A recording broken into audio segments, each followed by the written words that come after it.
Hello and welcome back to the show, Ran. What the hell are we going to talk about today?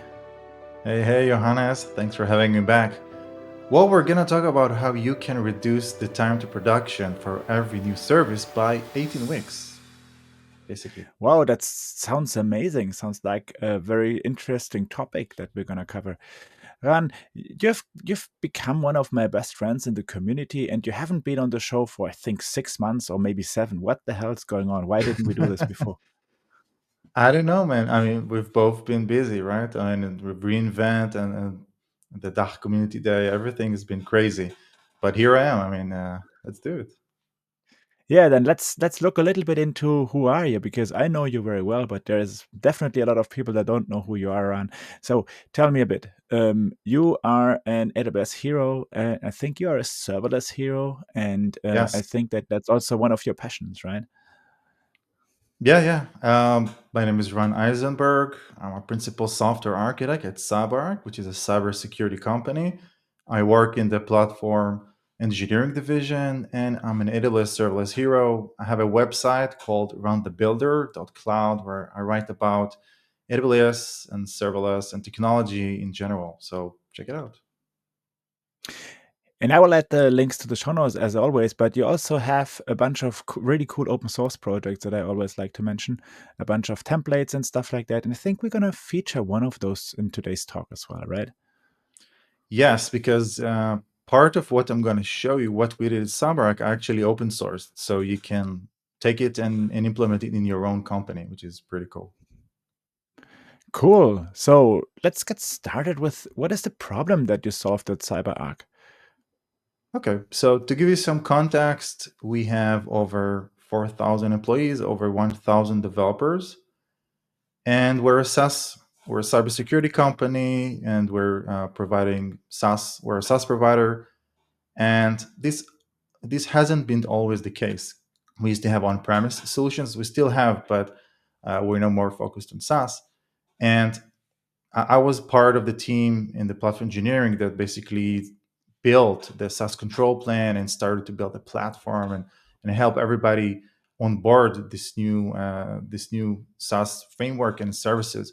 So about 5 years ago, we were tasked with learn AWS, what it means to be a platform, like a platform engineering. What does it really mean? And what does it mean to work with serverless? Because this was our main focus. It is we're still serverless first.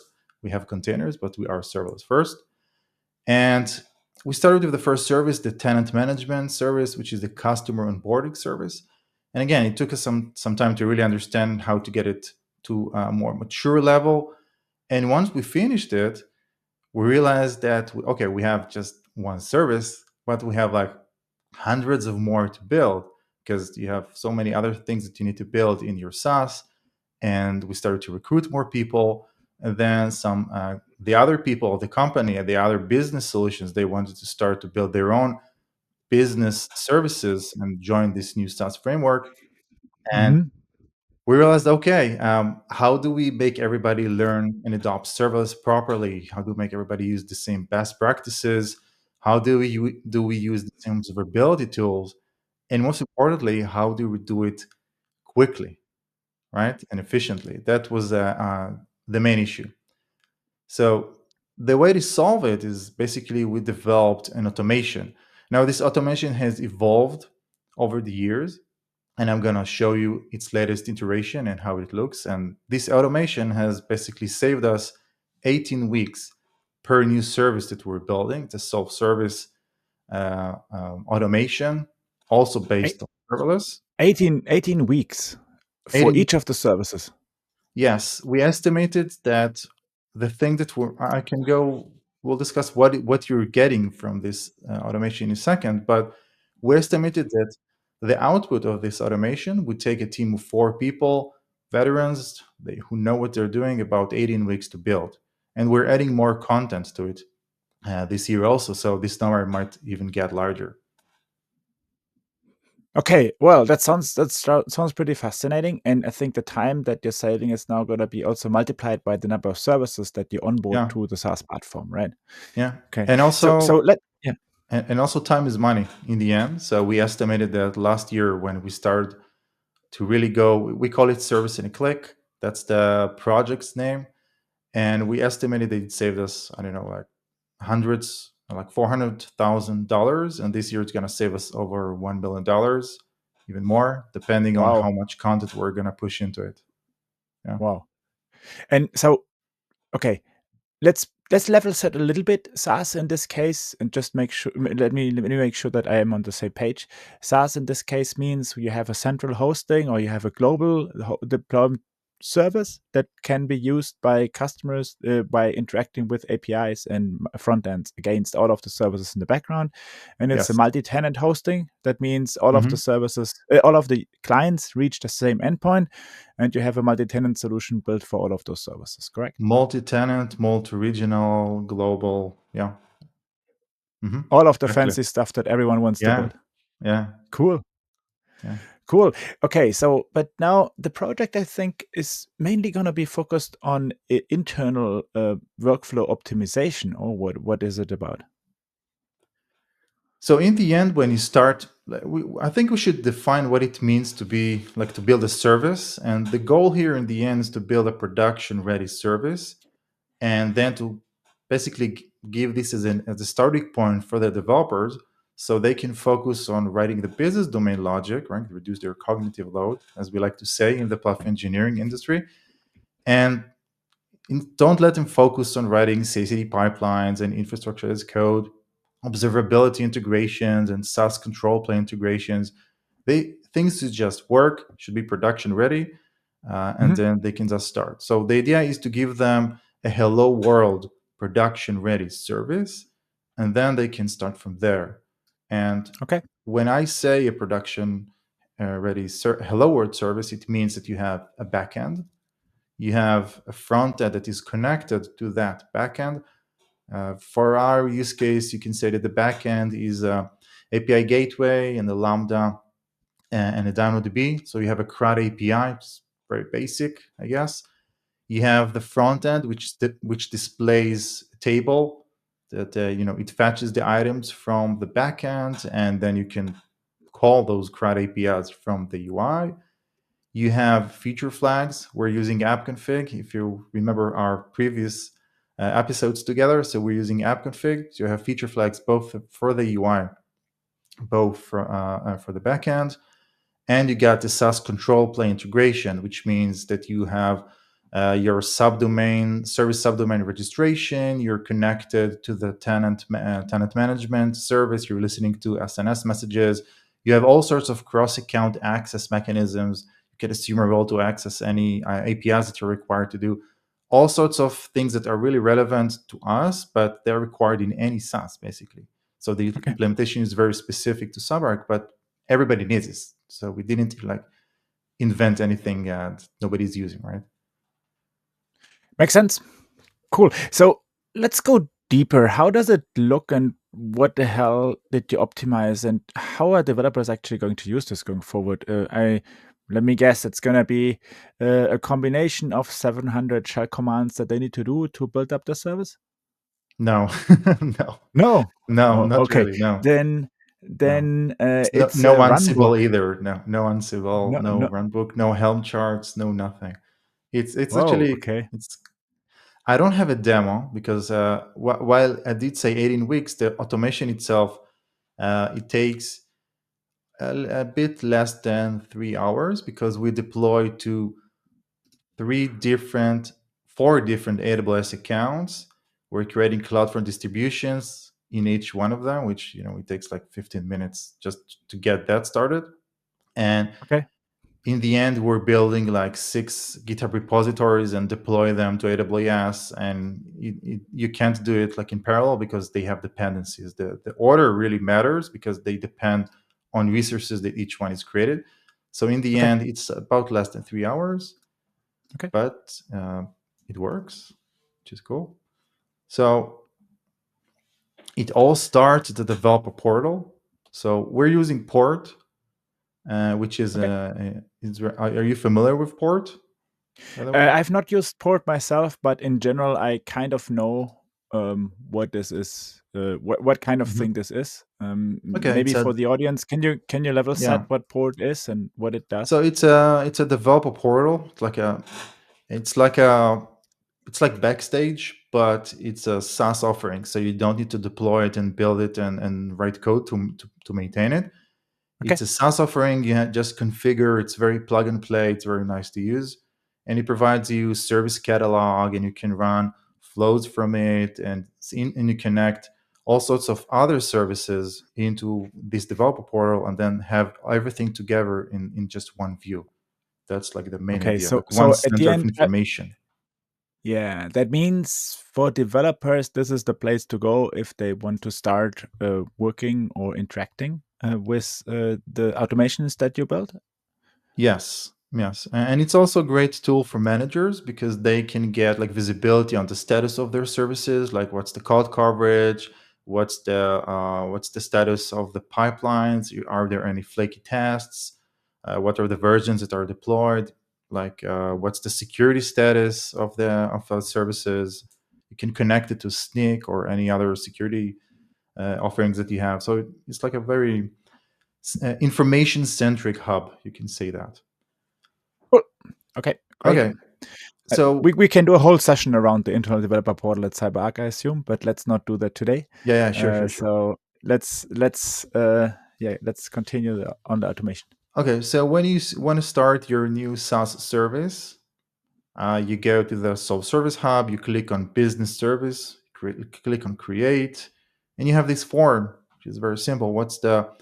You need to enter your GitHub organizations because each division has its own organization at CyberArk. You enter your service ID, which is an enum that is passed around in the internal APIs that we have for service discovery and tenant management and things like that. You add the service name. This is the display Mhm. name that the customers are going to see in the CyberArk's SaaS UI interface. Mhm. Then you have the subdomain, which is the API endpoints the customers will be able to call your service. So in this Uh-huh. instance, we're creating the one-click service, Snyk organization, and the team that owns the service to understand. Again, there's a service catalog, like you know which service is owned by which team. Then you click on execute, and then basically the magic starts. And we're creating 6 GitHub repositories. We call them blueprints, and they're deployed, and everything starts to connect. You configure the GitHub repository. You configure its pipeline. We use Jenkins. You configure the Snyk configuration, and everything starts to deploy basically one after the other. And in the end, you have everything deployed. You have the backend. We split the front end into several repositories. You have the cloud front, you have the front end, you have feature flags, the configuration, and you have the SaaS control plane, also repository, the SaaS control plane integration.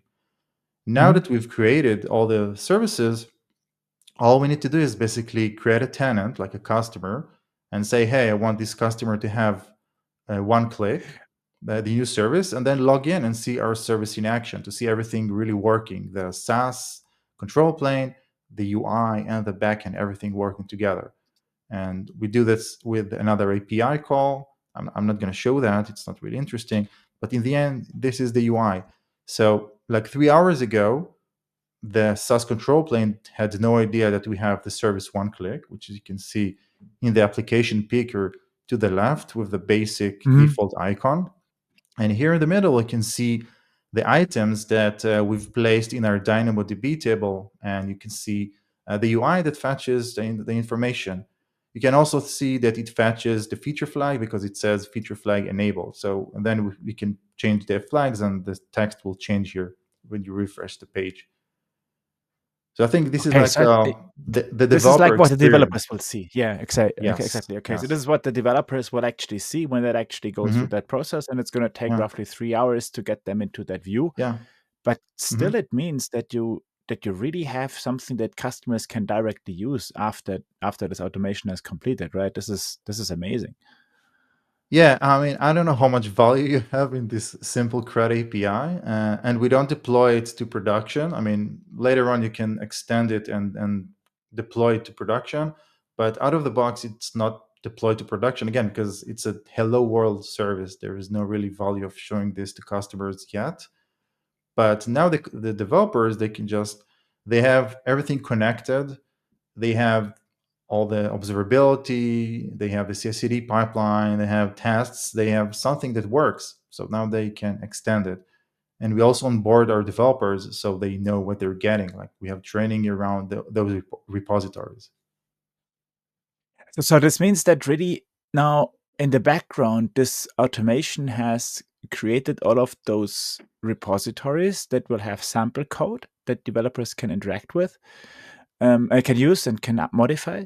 We have also made sure that this is going to be deployed through a development environment or something like that. Yeah, it's And deployed to 4 different AWS accounts. And on the 4th account, it's deployed, it's connected to the SaaS control plane. So we have dev, test, stage, and on integration, it's integrated with the SaaS control plane, the tenant management services, and other platform services. And it's deployed into 2 regions because we have all of our services are multi-regional. okay, this is really cool. Let's unpack a Thanks. little bit. What happens behind the wheel? So Okay. what does this click kind of do in the background?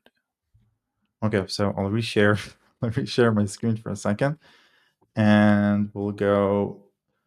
So these are the repositories that I've mentioned, and it's deployed to dev, test, stage, and integration, and integration to regions. And I want to go. I'll skip for a second, and we'll get to the. I think the most interesting part is to really understand how it works. So the way it works is you have the developer portal, you have the which starts a blueprint orchestrator, and it deploys the blueprints. And Mhm. then one of those blueprints is the SaaS control plane integration blueprint. Now, a blueprint is essentially a GitHub template repository that gives you all the best practices, all the tools that you need, and it gives you the developers a great starting point. So it's essentially like like a microservice blueprint. Okay, it's like a perfect GitHub template repository that you can start and work from. That's Mhm. the idea here. So the developer portal, like I said, it's port. It's a SaaS service. It's a form of parameters, and it triggers the orchestrator via Kafka API. So in port, every customer has its own Kafka topic. Now, I'm no Kafka expert, and this part was handled by another team at CyberArk. So I can just tell you how I understand it. We have a Kafka topic, and we subscribe to that topic on our AWS account, and from there we trigger via API the orchestrator. Okay. Now port also provides you a log, like a log group that you can push logs into, so you can see the logs and understand what's the process going on. So it's not just wait for 3 hours and hope that Yep. something worked, right? So the blueprint orchestrator, in the end, from that Kafka message, we trigger another, like I said, it's a serverless automation. So we're using a step function state machine, and it's built of multiple Lambda function states. And each state basically does, basically organizes the blueprint that it needs to start to build. So it builds it, it scaffolds the microservice from the blueprint. It creates the Jenkins pipeline. It configures the sneak configuration or other internal scanners that we have. And then it starts to run the Jenkins pipeline of that Mhm. blueprint. And once it finishes, it does the same for the next one. So it has hard coded the logic of what it means to build it, because you have 6 blueprints, and like I said, the order matters. Okay, you can't build the backend before you have Mhm. the domain set up, before you have the connection to the platform set up, because Of it course, yeah. needs all those things working. So the blueprints, like I said, they create eventually the microservice repository. They run the CI/CD pipeline that comes out of the box. Developers don't really need to change the CI/CD pipeline. Everything just works. It deploys to AWS, and it does it over multiple regions and AWS accounts.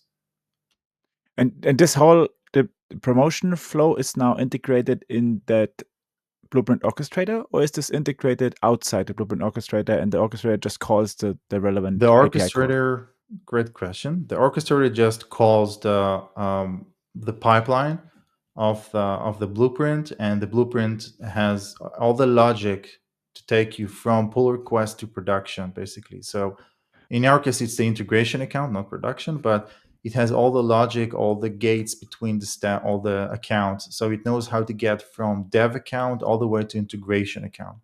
So it just waits until it gets from dev to integration and then goes to the next one.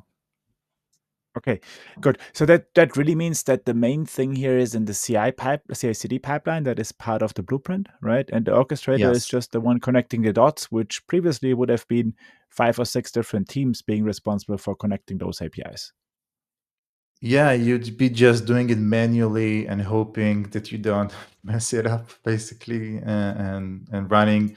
Yeah, we used to have before this. We used to have like multiple self-service Jenkins Mhm. pipeline that you would run, Okay. and you'd make mistakes, and maybe you'd forget the order. So here it's like it's all taken care for you. You don't have to think about it.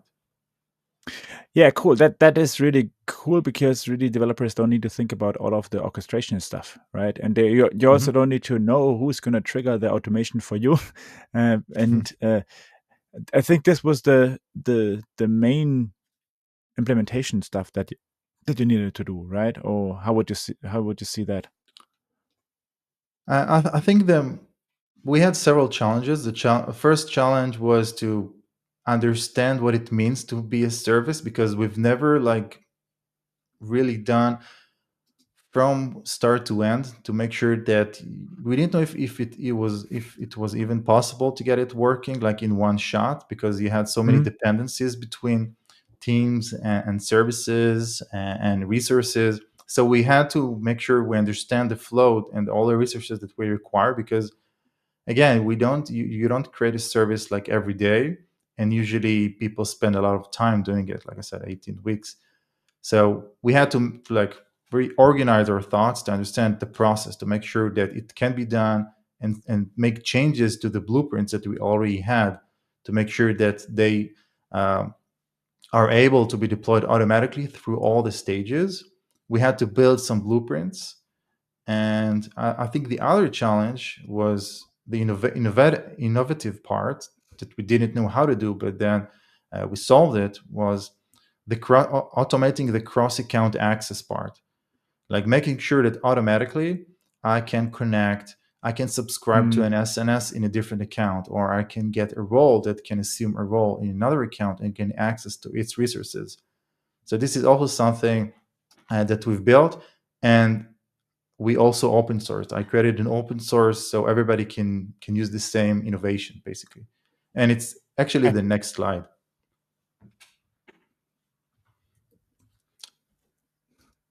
Okay. So cool. one Okay, so sorry, I kind of got lost for a second. Got distracted. I'm No gonna cut worries. this part out, of course. No worries. Um, do we want to look at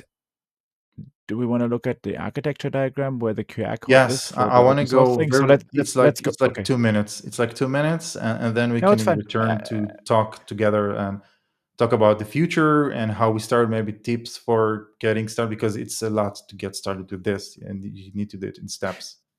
Yep, got it. Sorry. Then let's. Okay. Okay, so 1 second. I'm gonna keep a pause so I can find that later in the editing. Okay, so now we talked about some details around the orchestration and the challenges that you've had with that. Can we look at a little bit of an architecture diagram and how this is going to happen and maybe how the flow is going to be behind that? Yes, I'm going to talk about specifically the SaaS control plane integration, like the cross account access automation. Mhm. So it's based upon, again, it's all serverless. Sorry for sounding like a broken record, but it's great, and it works. So why not? And we're using AWS Service Catalog. Have you heard of Service Catalog, Johannes? Yes, I heard of Service Catalog, but I don't think that everyone else heard of it. So maybe let's talk a little bit about what it does and how Okay. users can use it. So Service Catalog is another serverless service, and it allows teams, specifically, I think it's great for platform engineering teams, to publish a portfolio of templates. It's called products, but essentially, a product is maybe it can be a CloudFormation, it can be a Mhm. Terraform template, and you have versions around that template. And then your customers, your internal teams, they can get access to this portfolio and deploy it. So they can deploy your templates in their accounts.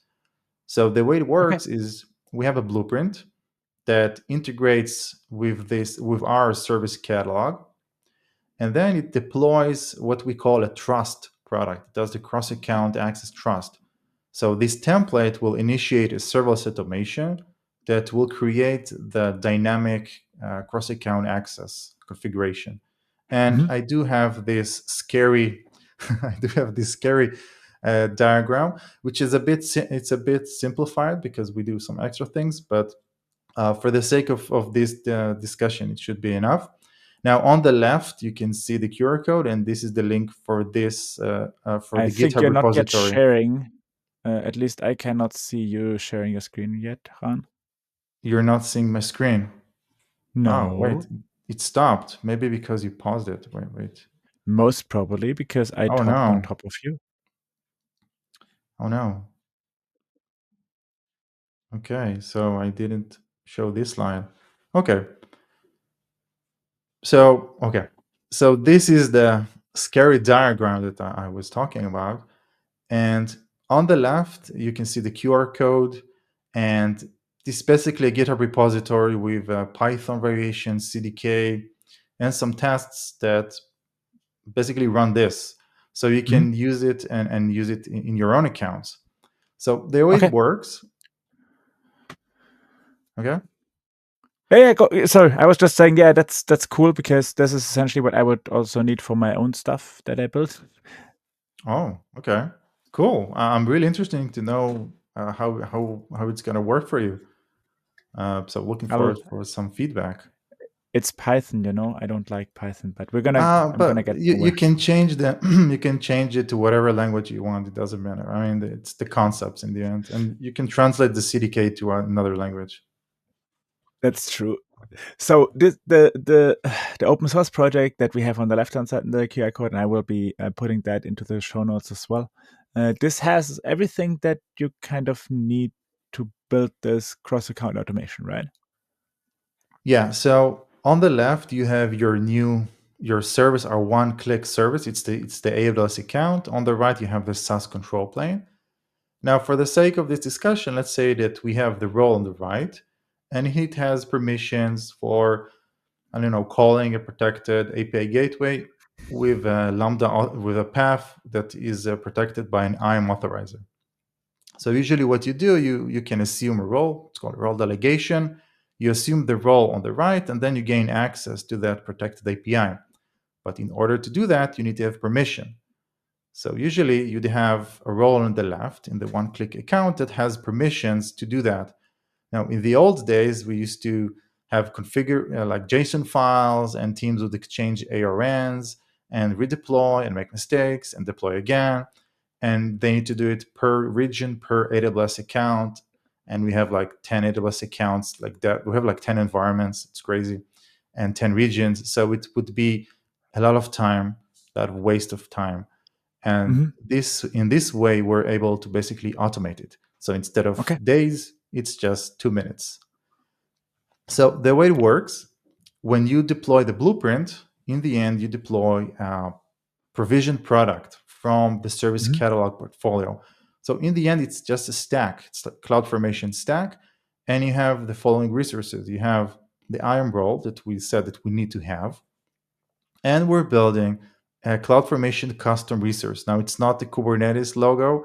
I got the feedback that it's a Kubernetes CRD, and it's confusing. It's not. It's CloudFormation custom resource. I didn't find a better Okay. icons. So what it does, the custom resource, is now that it has on one hand, it has the input, we give it the IAM role that we've just created, it's ARN. On Okay. the output, it can send an SNS message to the SNS topic in the SaaS control plane account, which goes through the SQS queue, and then Lambda service will trigger a Lambda function. And now this Lambda function, it knows the IAM role that it's present in its own account, like it can be an environment variable.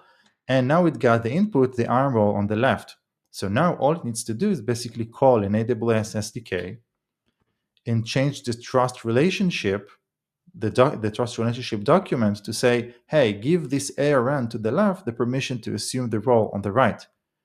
And once it does this, it calls the custom resource HTTP URL to release it from its wait state, and the deployment is completed.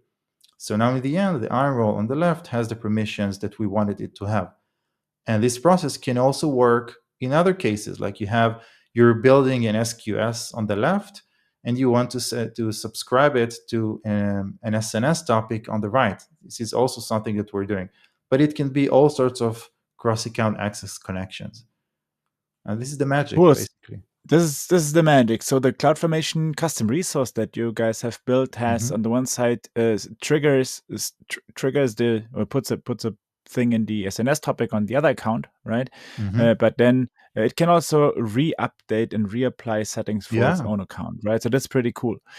How do yeah. you make sure that the custom resource can put messages into the SNS topic? How is that trust relationship between those different accounts set Okay, up? so that's a great question. So basically, the SNS topic has the resource policy that everybody in the same organization can send messages to it. So uh, as long as you're in the same organization, it's open, right? Because it's that's what it means. Okay, so that essentially means that anyone that has access to one of your AWS accounts can actually put in a message into the SNS topic. Yes, but we do have some extra, validations, and it's not gonna just work. Basically, you need to know the exact schema. You need to gain access to the AWS account. But then, in a nutshell, yes, that's what it means. Yes. Okay, so that means that this SaaS control plane that you have over there is kind of the central piece for that automation at the end, right? And that's going to be also very Mhm. important. So if you break this one somehow with a deployment, then the whole automation would break as well. I mean, if you already deploy the resources, then they're going to be still not going to be Mhm. affected. But if a True. new service will come and start try to deploy, then yes, it's going to be messed up. That's why we have tests, and every change here we will look very suspiciously, and there are tests. So things can still happen in the end. But yeah, yes, that's correct. Uh, so it's rather a service onboarding SaaS control plane than a SaaS control plane that is required while the services are up and running, right? So it's really just for the onboarding process where you need that, Yeah. and you Mhm. don't need you're not using that later during Yeah, I the mean, you're using the liveness. role, but you're not using the SNS topic. Yeah, these are resources that are Okay, called ad hoc, like when you have a new service or you're updating your portfolio of products, you're making changes, you're adding parameters, you're reinitiating the trust, you're adding new trust for new services. Yeah, it's gonna be called not that often. Yeah. cool. And I assume that there is no human interaction with this control plane either. This is only hmm just automation through custom Yes, that resources that you have. was very important for us to save time, because before it was all manual work to get the role ARNs trusted, because we're using a list privilege. Yeah. Only the role on the left can assume the role on the right. Only that specific ARN. I mean, you could have multiple roles from different accounts, but only those ARNs. Like, it's not the entire account can assume that role. Cool. Yeah, this sounds really, really cool. So if I have a similar challenge in my organization, how do I take it from there? What's your guidance, right? Because Mhm. here a lot of organizations have similar problems where they want to simplify the way for developers to production. What would be your guidance on how to get going? First of all, I think it's really important to say that we didn't get to this automation in one day. It took us several years to understand what we need, how to build it, to even understand that we need an automation took some time, and what kind and what extent of automation. So I think if you don't have anything, you should start to build blueprints, and you should start with the most common blueprint. I think everybody creates the backend blueprint, and then you add a self-service for that blueprint. For us, it was Jenkins, a pipeline that scaffolds and creates your repository. And then you start to build more blueprints for more extra microservices. And then in the end, you can say, okay, I don't want to use Jenkins automations or self-service. They're not very UI friendly.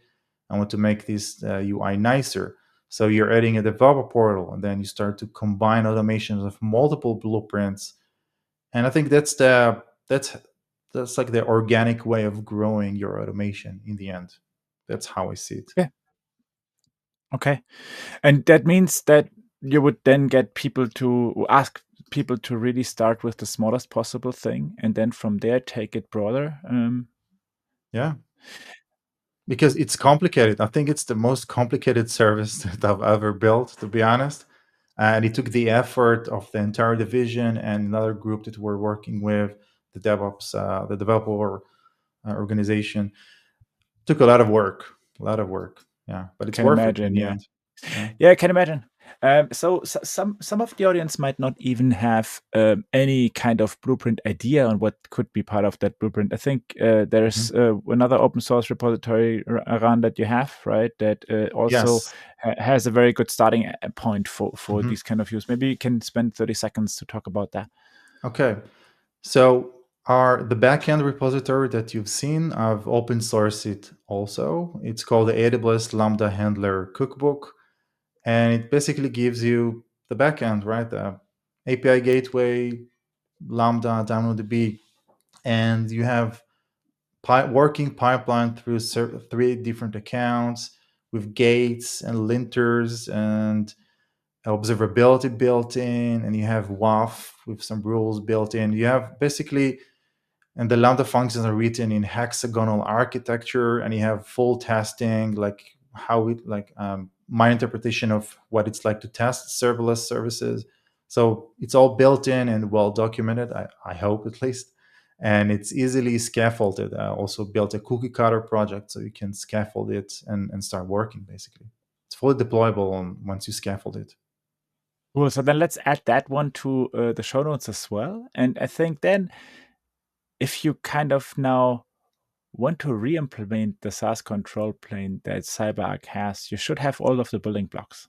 So not you, Ran, right? But our audience should have all of the building blocks that they would need It's building kind of blocks for every re-implement. SaaS, not just ours. I mean, it's SaaS 101, basically. What I do is I really enjoy my work because it's like SaaS 101. It's like learning about how SaaS works, right? That's, I think, the most And interesting this is thing. also, yeah, this is also why you work very closely with a lot of people in the SaaS factory on the AWS side. And Yeah. I think you have been really leading that effort on sharing knowledge around how to build SaaS platforms. And I think that's a pretty amazing thing as well.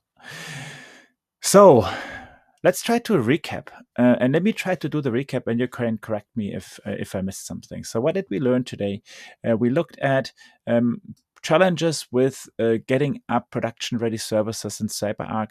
We looked at problems on how to get this interacted, get services set up, and how to take away the cognitive load of developers, on how to build a service that can be deployed into a production-grade environment without any human interaction.